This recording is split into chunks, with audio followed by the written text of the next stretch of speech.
For as long as we have told stories about the sea, one creature has reigned supreme in our imagination.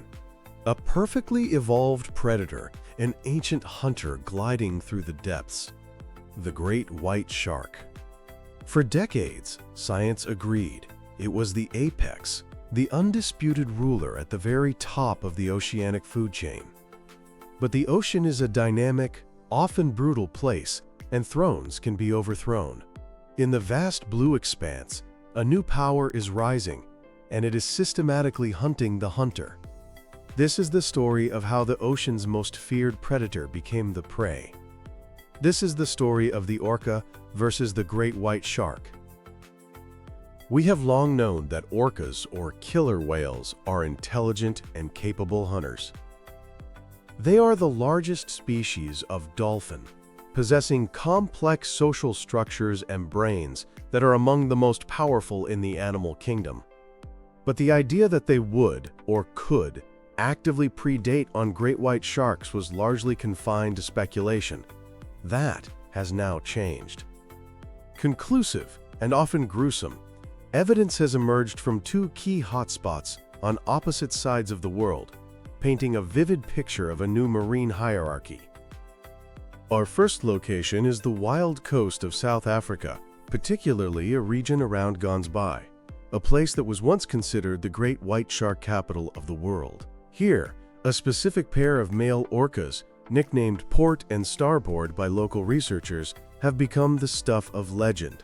Their names come from their dorsal fins, which are bent to the left and right, respectively, making them instantly recognizable. Since 2017, the presence of Port and Starboard has been directly linked to a reign of terror. At least 8 great white shark carcasses have washed ashore along this coastline.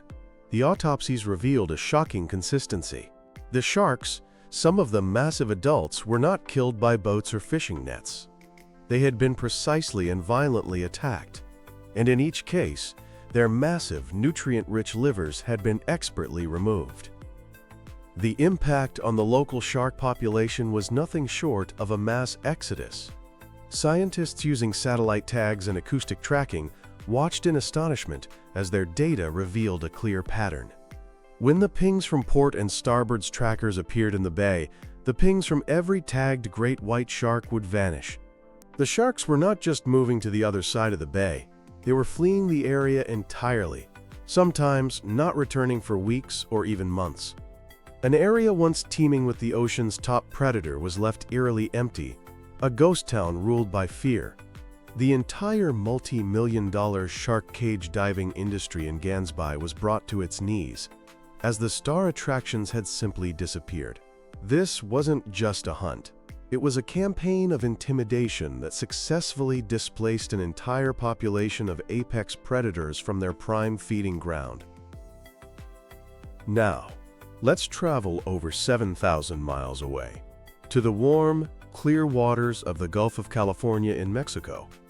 Here, a different group of orcas, known as the Moctezuma pod, has been observed employing the same deadly skills. For years, marine biologist Eric Higuera Rivas and his team have studied these orcas, documenting them hunting a variety of prey, including dolphins and even massive whale sharks. But recently, they captured stunning, world-first video evidence of the Moctezuma pod hunting great white sharks. What makes this observation particularly chilling is where it's happening, in a known great white shark nursery. This is a protected area where young, juvenile sharks grow and learn to hunt. The orcas, it seems, are deliberately targeting the next generation. The younger sharks, perhaps more naive and inexperienced, are more vulnerable to the orcas' sophisticated attacks. By targeting the nursery, the orcas aren't just getting a meal. They are applying long-term pressure on the entire great white population in the region. So how exactly do they do it? How does an orca, a marine mammal, overcome the raw power and razor-sharp teeth of a great white shark? The answer lies in a combination of superior intelligence, teamwork, and the exploitation of a bizarre biological weakness. The orca's signature move is to induce a state known as tonic immobility. This is a natural, reflexive state of paralysis that occurs in many shark species when they are turned upside down. It's a temporary shutdown of the nervous system. The orcas have learned to weaponize this. Working as a coordinated team, they use their immense power and speed to ram the shark from the side or below, often with enough force to launch the multi-ton fish partly out of the water. Then, with the shark disoriented, they use their heads and bodies to hold it in an inverted position. Once upside down, the great white becomes completely helpless, unable to struggle or bite. This requires incredible communication and precision. One orca might initiate the attack, while another moves into position to pin the shark. It's a multi-step, planned maneuver, a testament to their cognitive abilities. With the shark immobilized, the orcas then perform their act of selective butchery. They are not interested in the muscle or fins. They are after one thing: the liver. A great white shark's liver is a biological treasure chest. It can account for up to a quarter of the shark's total body weight and is packed with an energy-rich oil called squalene. For the orca, this liver is the equivalent of a supersized energy bar, providing a massive caloric boost. The orcas have learned to make a surprisingly small, precise incision, often near the shark's pectoral fin, to access the liver. They then slurp out the organ and discard the rest of the carcass. This dietary choice shows an incredible understanding of anatomy and a level of efficiency that is unparalleled. They expend the least amount of effort to gain the maximum nutritional reward.